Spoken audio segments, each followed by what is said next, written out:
목사하고 입 맞춘 것 같습니다, 꼭. 예, 사실 뭐 곡 선정하거나 그런 부분에 있어서 뭐 설교 뭐 저는 그런 게 전혀 없거든요. 근데 어떻게 또 오늘 말씀을 알아가지고 이렇게 또 귀한 또 찬양을 또 함께 해주시니까 너무 감사하고, 또 우리 성도님들 이 거룩히 복 주신 이날 정말 뵈니 너무 반갑고 주님의 이름으로 축복합니다. 예, 예.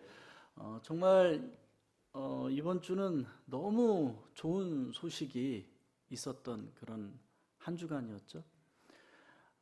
남북 정상회담이 정말 오랜만에 열렸죠. 예. 판문점이라는 그 사이를 놓고 사실 뭐 그런 얘기 하더라고요. 200m밖에 안 되는데 뭐 이런 저런 얘기들을 많이 하더라고요. 우리 성도님들은 그 남북 정상회담을 보면서 어떠한 생각을 가지셨습니까? 정말 하나님이 참 우리나라를 사랑하신다. 그리고 또한 저는 그러한 장면들을 보면서 북한의 또 기자들은 또 집요하더만요. 예.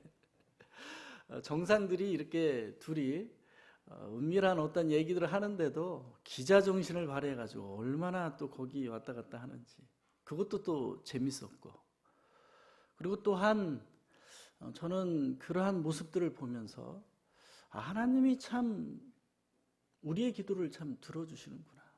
평화 통일을 위해서 얼마만큼, 그리고 또한 복음으로 통일되기를 얼마만큼 우리가 기도했던가.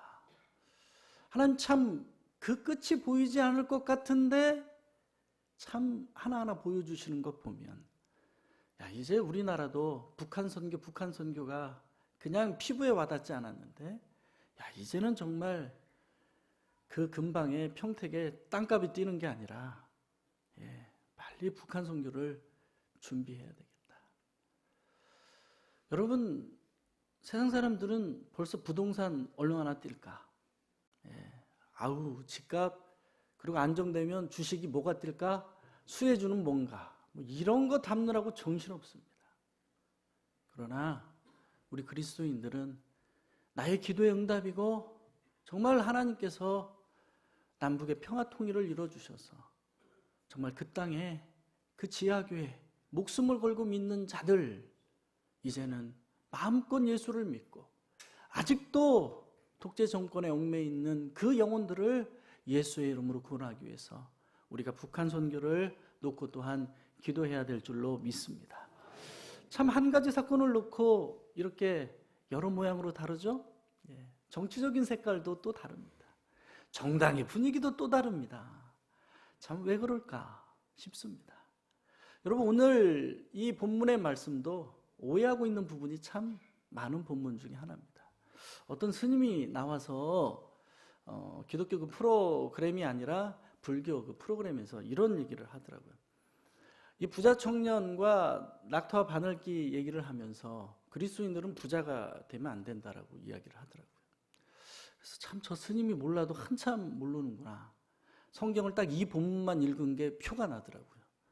성경을 조금만 읽으면 이게 그 얘기가 아니라는 것을 금방 알 수 있죠. 여러분, 불교는 득도하는 거죠. 그 득도의 욕심 때문에 반열에 이르지 못한 그런 얘기도 있잖아요. 그런데 여러분, 절 보십시오.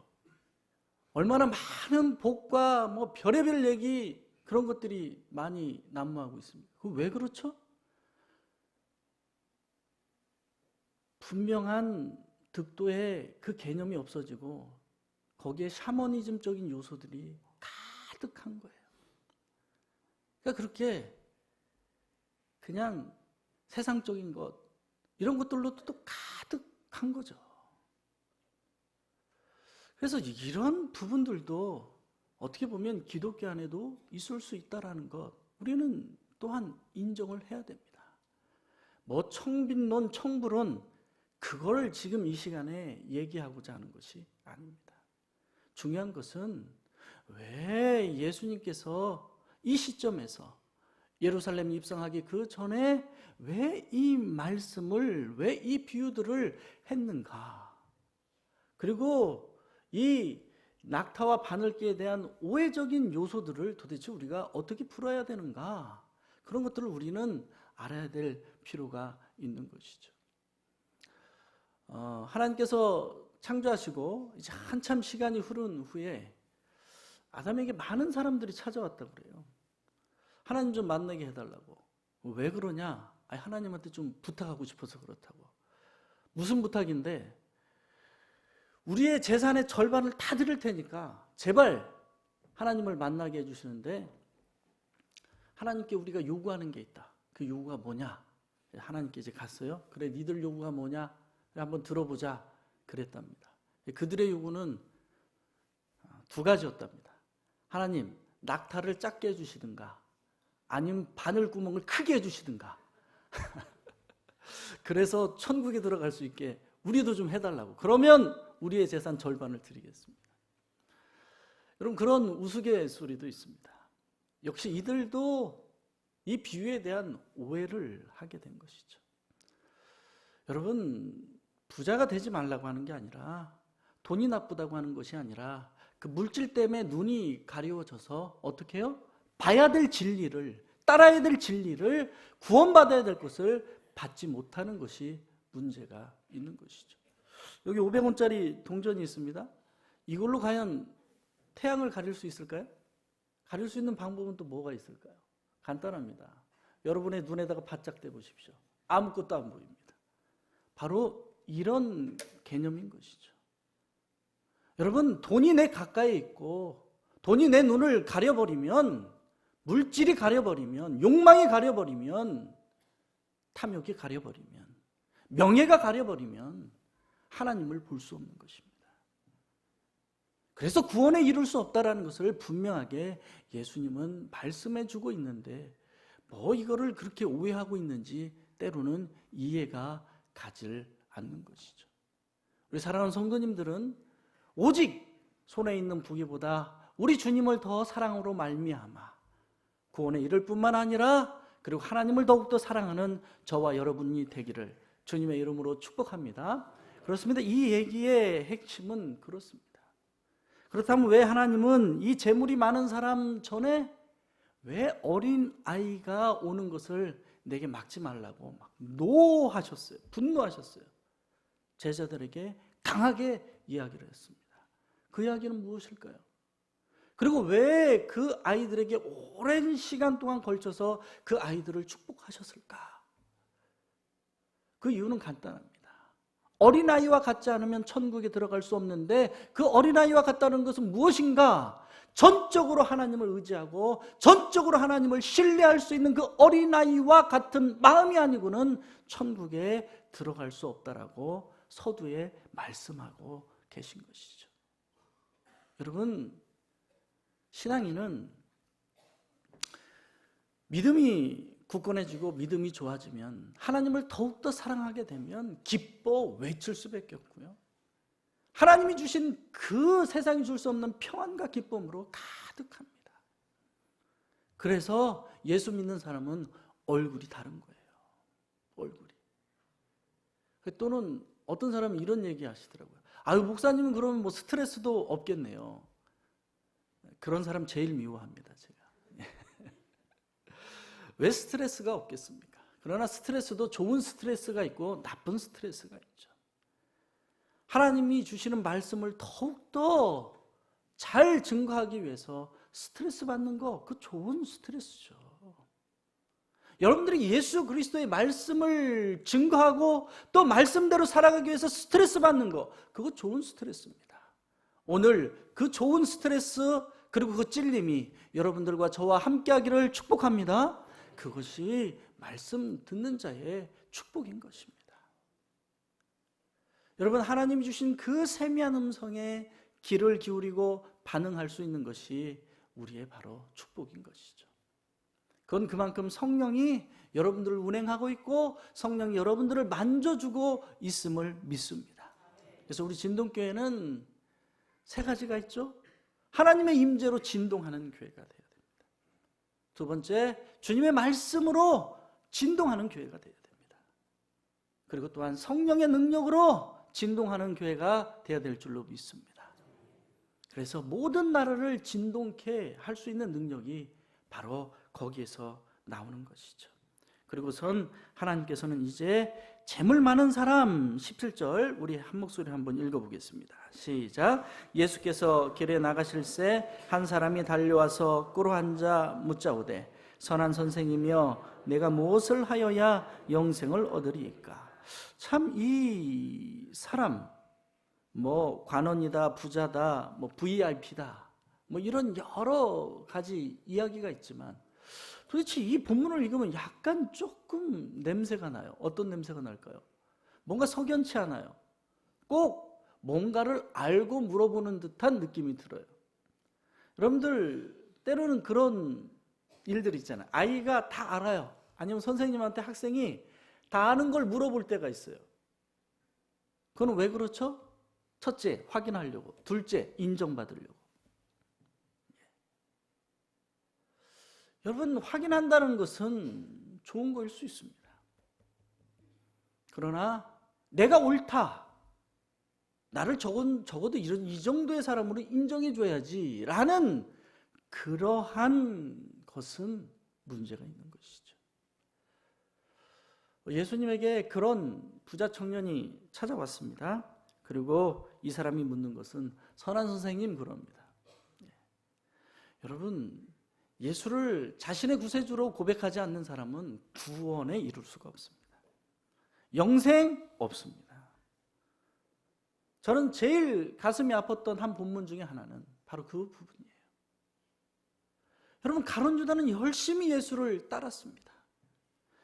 그는 셀로 다운으로서 정말 열심으로 이스라엘을 구원하기 위해서, 해방하기 위해서 얼마나 예수를 열심히 따랐는지 몰라요.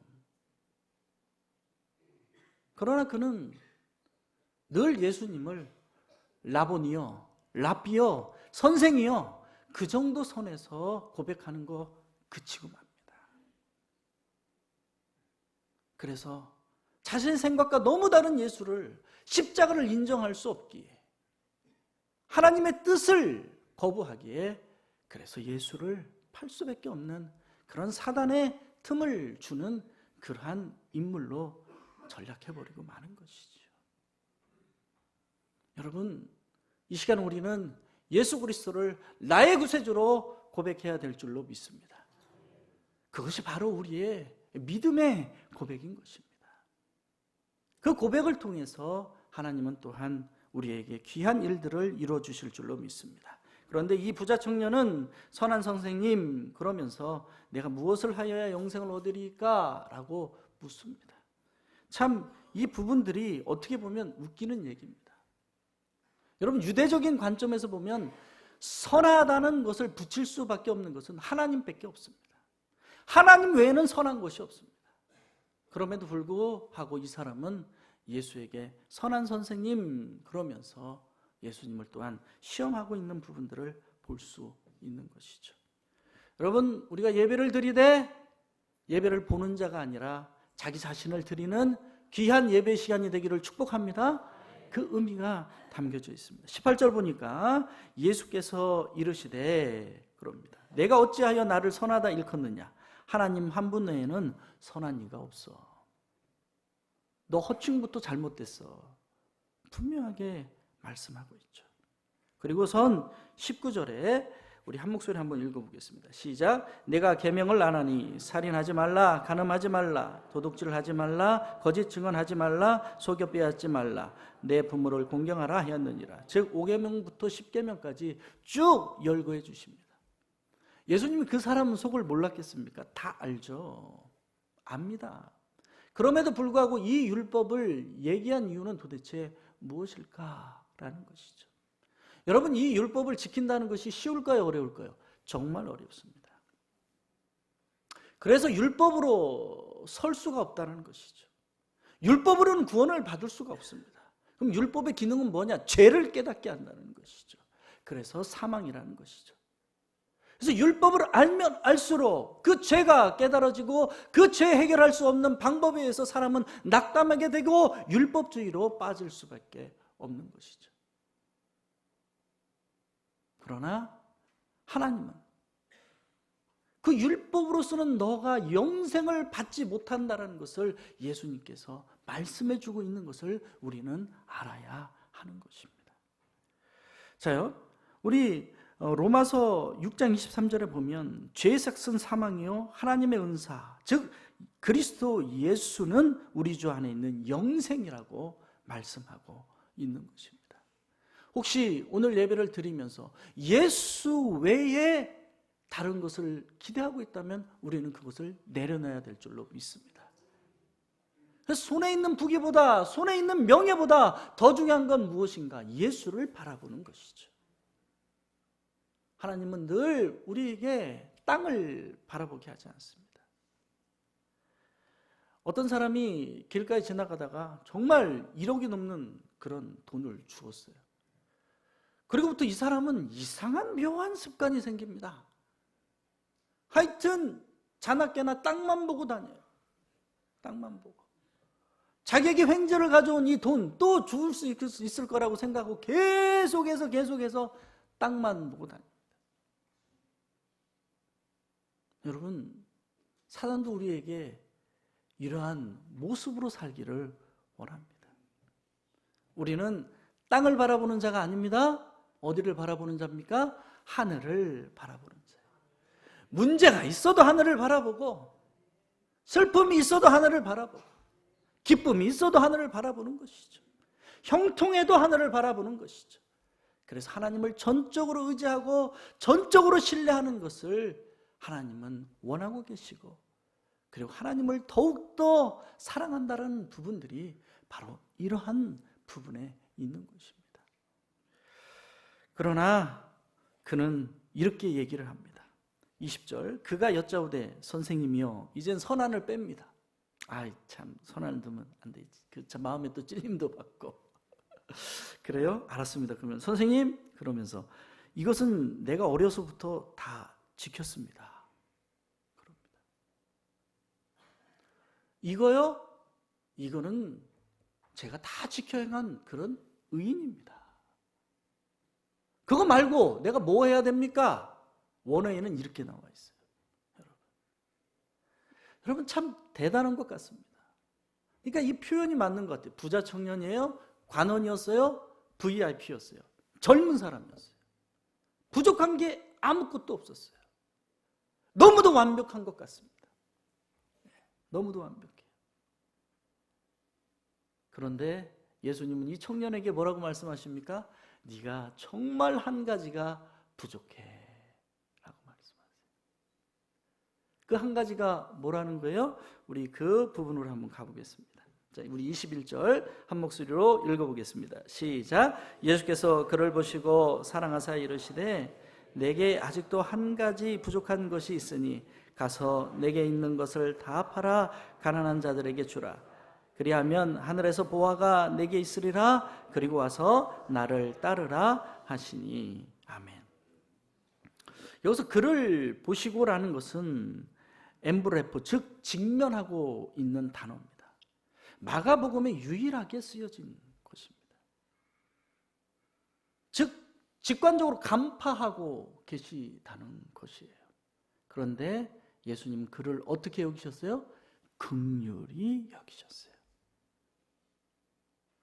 여러분, 우리가 먼저 믿었다, 뭐 늦게 믿었다, 내가 성경을 많이 읽었다, 많이 한다, 이런 것에 여러분들 두지 마십시오.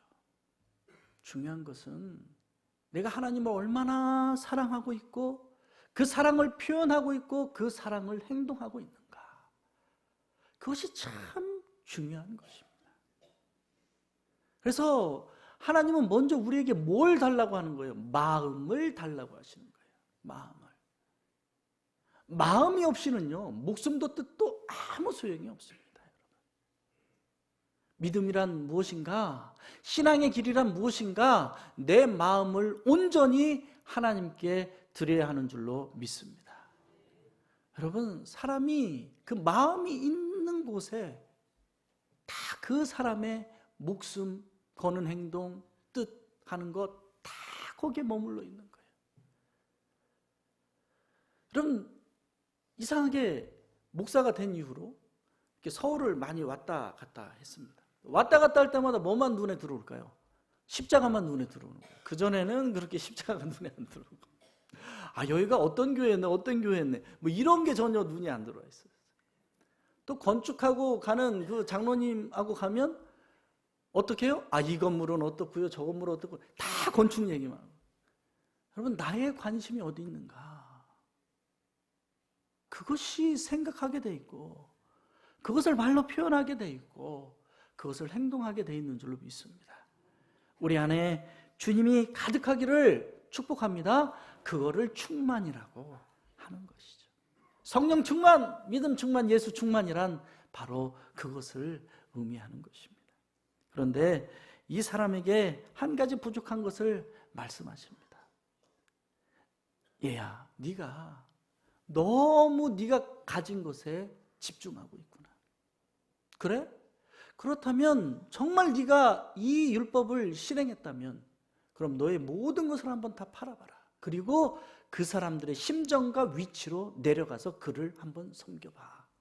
그 말씀을 하시는 거예요. 그런데 이 청년이 그 얘기를 듣고 근심하죠. 너무 힘든 거예요. 여러분, 우리가 좋은 차 타다가 나쁜 차 타면 힘들어요, 안 힘들어요? 힘들어요. 넓은 평수 살다가 좁은 평수 살아보십시오. 햇빛 비치는 곳에 살다가 지하방에 들어가서 한번 살아보십시오. 힘들어요. 저는 한번 그 햇빛이 전혀 들어오지 않는 곳에 한 1년 6개월 정도만 살았던 것 같아요. 야간 신학을 다니면서. 오죽 햇빛이 그리웠으면 햇빛 들어오는 그곳에 큰 거울을 달아놓고 거울로 햇빛을 이렇게 비춰서 들어오게끔 한 적도 있어요. 그 햇빛이 너무도 고마운 거예요. 너무도 기쁜 거예요. 나중에 이사를 나오는데 건질 수 있는 게 하나도 없더라고요. 왜 그럴까요? 곰팡이가 다 펴가지고. 책도 하나 건지질 못했습니다. 옷이요? 아이고. 나중에 피부병까지 생기더라고요. 여러분, 그 입장에 가보지 않고 그 사람을 이해하고 사랑하는 건 정말 어렵습니다. 예수님께서 지금 그 말씀을 하고 있는 거예요. 여러분, 혹시 고린도전서 13장을 우리는 사랑장이라고 합니다. 제가 한번 읽어드릴 테니까 여러분들이 기억을 더듬으면서 한번 들어보세요. 내가 사람의 방언과 천사의 말을 할지라도 사랑이 없으면 소리 나는 구리와 울리는 꽹과리가 되고, 내가 예언을 하는 능력이 있어 모든 비밀과 모든 지식을 알고 또 산을 옮길 만한 모든 믿음이 있을지라도 사랑이 없으면 내가 아무것도 아니요. 3절입니다. 3절이 중요합니다. 내가 내게 있는 모든 것으로 구제하고 또 내 몸을 불사르게 내줄지라도 사랑이 없으면 내게 아무 유익이 없느니라. 하나님은 사랑이시라. 즉, 이 사랑은 무엇을 얘기하는 겁니까? 하나님의 존귀한 성품을 얘기하고 있는 것입니다. 우리는 하나님을 닮아가야 되고 예수 그리스도를 닮아가야 됩니다. 여기서 이 3절이 내게 있는 모든 것으로 구제한다 할지라도 내 몸을 불사르게 내줄지라도 사랑이 없으면 내게 아무 유익이 없어. 즉, 누구를 위해서 불사르고 누구를 위해서 내줬다는 거예요? 자기 자신을 위해서 불사르고 내줬다는 거예요. 하나님을 위해서 한 게 아니라는 것이죠. 여러분, 우리는 때로는 그것을 돌이켜 봐야 됩니다. 내 열심이 누구를 위한 것인가? 이 물질이 누구를 위한 것인가? 이 사랑이 누구를 위한 것인가? 여러분, 때로 우리는 자녀를 사랑한다면서 자녀를 내가 원하는 사람으로 만들고 싶을 때가 너무도 많습니다. 그건 사랑이 아니에요. 그거는 철저한 대리만족이죠. 사랑은 그 아이가 좋아하고 원하는 걸 할 수 있도록 도와주는 것입니다. 하나님은 그런 사랑을 지금 이야기하고 있고, 지금 이 부자 청년에게 얘야, 너를 위해서, 네 자신을 위해서 구제하고 계명을 지켰던 것, 그거 아무 소용없는 거야. 사랑이란 그런 게 아니야. 말씀해 주시는 거예요. 여러분, 우리가 사랑하되 하나님을 사랑함으로 말미암아 이러한 존귀한 사랑을 이뤄내고 표현해내는 진동교회 성도가 되기를 주님의 이름으로 축복합니다. 바로 하나님의 사랑은, 예수님이 말씀하시는 부분들은 바로 이런 것이죠. 그때의 이 사람은 이렇게 재물이 많은 거로 이 말씀으로 인하여 슬픈 기색을 띠고 근심하며 가게 되는 것이죠. 여러분, 하나님의 때라는 것은 참 중요합니다.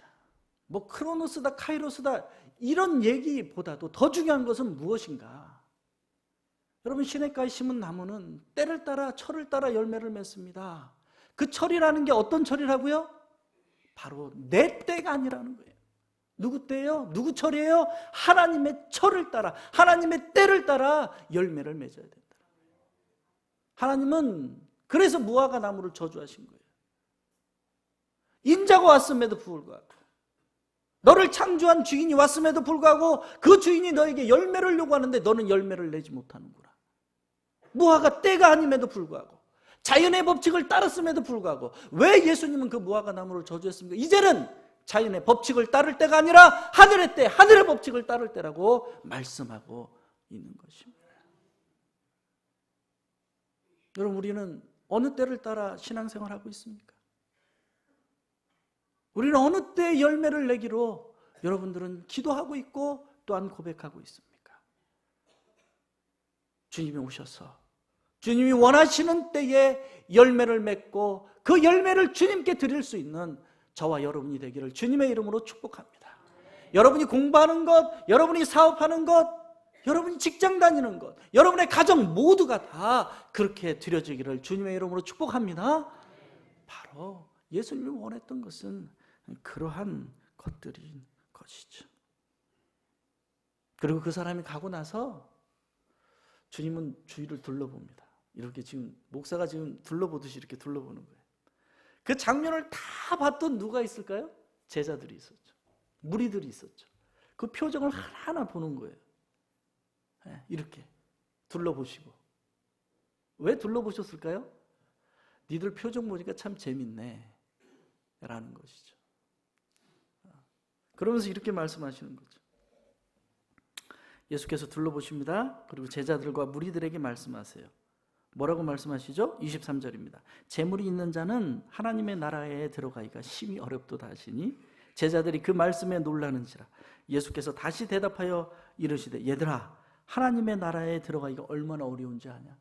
그 얘기하시는 거예요. 그러니까 하나님의 나라에 대한 개념을 정확하게 바꿔주시는 것입니다. 뭘 바꿔주시기를 원하실까요? 여러분, 이때 당시에 유대는 구제를 절반 이상, 자기 재산의 절반 이상 하지 못하게 돼 있어요. 왜? 그렇게 하다가 너도 빈곤해진다 이 말이에요.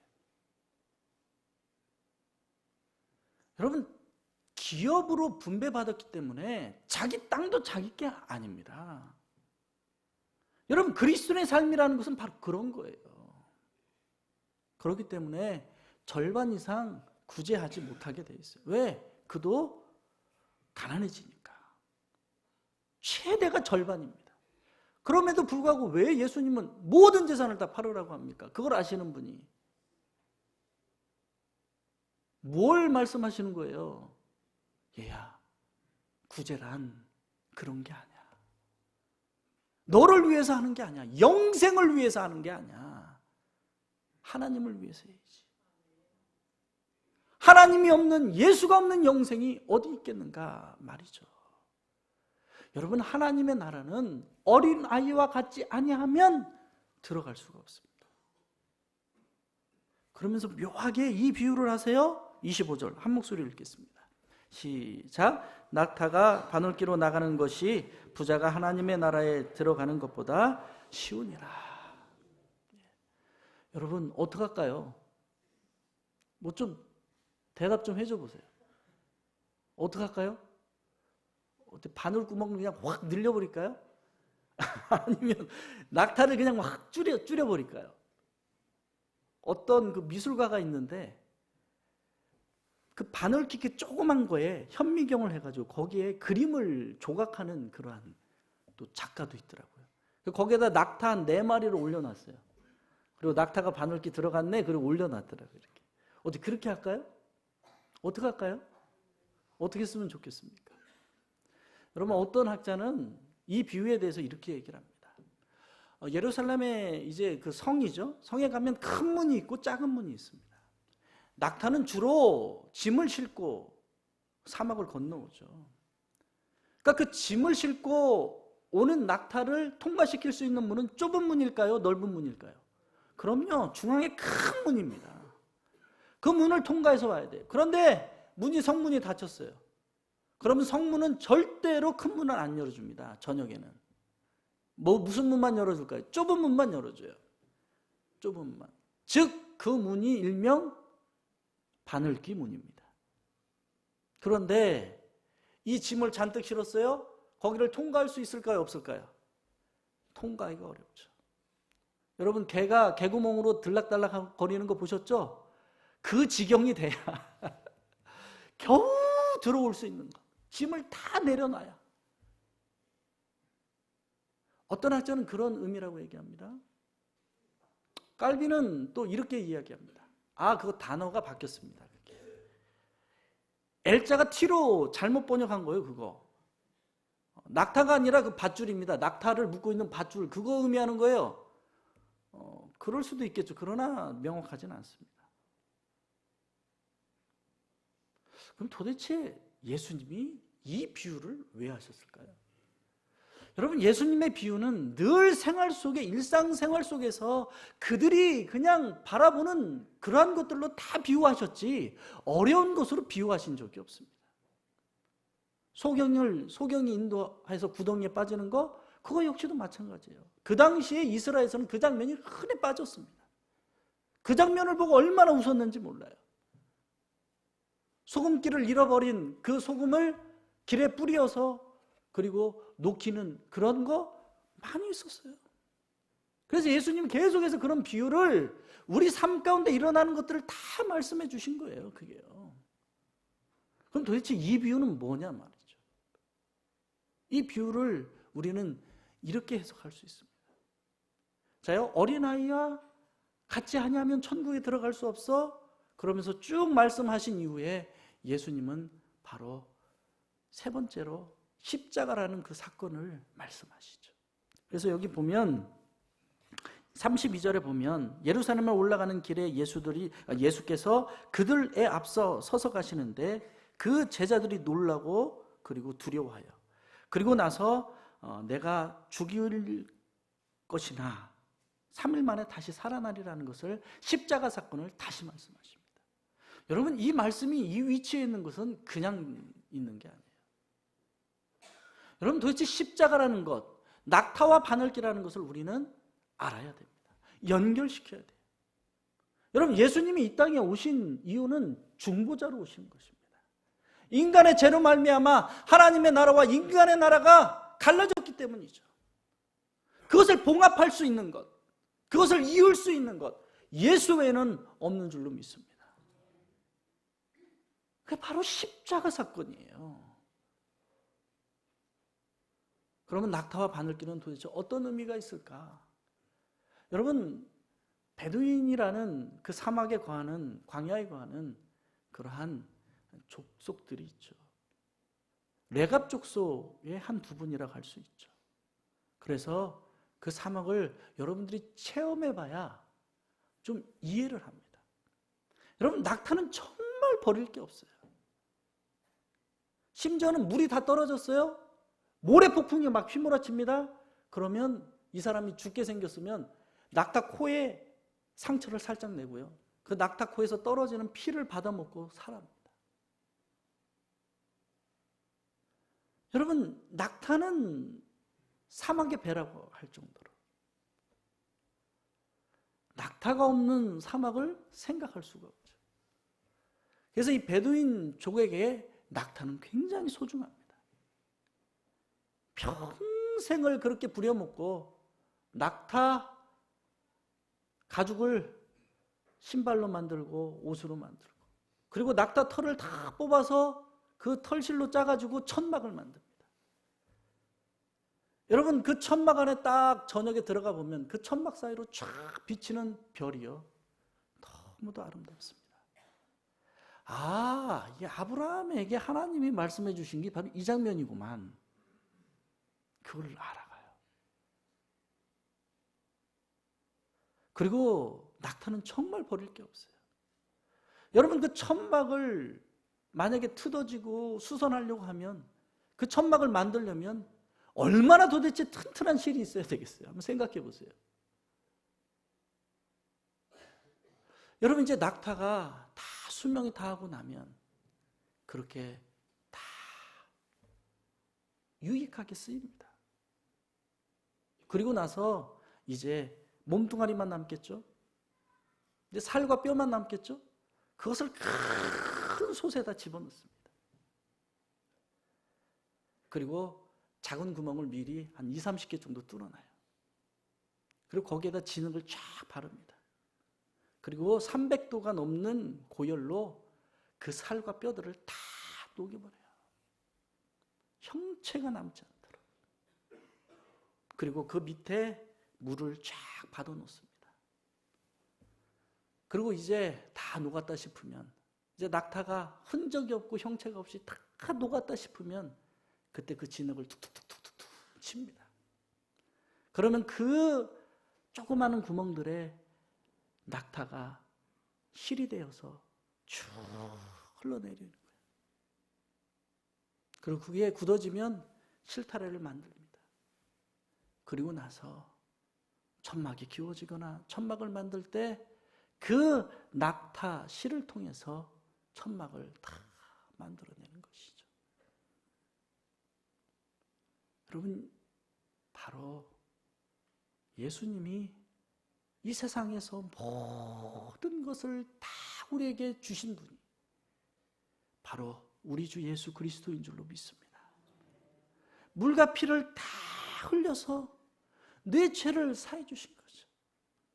화목제물이 되어서 하나님의 나라, 인간의 나라, 죄로 갈라진 그것을 다 바늘에 깨가지고 실로 칭칭칭칭칭 하면서 하나님 나라를 연결시켜 놓으신 분이 누구예요? 예수 그리스도예요. 여러분, 낙타는 죽어서 모든 것을 다 녹여서야 바늘기에 들어갈 수 있는 것이죠. 천국은 그와 같은 것입니다.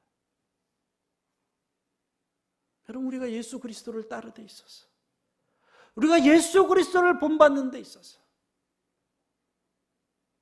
하나님을 그와 같이 사랑하지 못하고 나의 모든 것을 드리기를 주저하는 그런 마음들로 살아갈 때 우리는 바늘귀에 들어가지 못할 것입니다.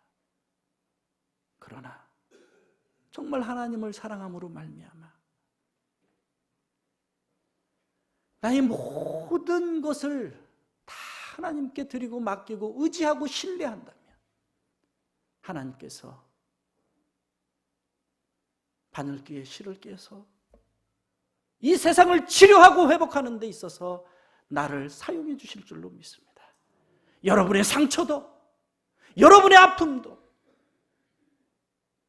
여러분의 연약함도, 여러분의 능력도, 여러분의 달란트도, 여러분의 물질도 하나님 그 모든 것을 녹여서 하나님 나라를 회복하고 이루시는 데 있어서 존귀하게 사용하는 그런 우리가 되기를 주님의 이름으로 축복합니다. 기도하겠습니다. 하나님, 자기 육체를 위하여 심는 자는 육체로부터 썩어질 것을 거두게 돼 있습니다. 성령을 위하여 심는 자는 성령으로부터 영생을 거둘 줄로 믿사오니 예수를 따르는 자는 영생을 고민하지 않습니다. 하나님을 사랑하는 자는 영생을 고민하지 않습니다. 예수 그리스도를 따름으로 말미암아 바늘귀에 들어가는 실처럼 되어서 하나님의 영광을 위해서, 하나님의 나라를 위해서 존귀하게 쓰임받는 우리 모두가 될 수 있도록 축복해 주시옵소서. 예수님의 이름으로 기도드리옵나이다. 우리 다 같이 일어나셔서 결단 찬양하실 때 하나님, 낙타가 바늘귀에 들어가는 것처럼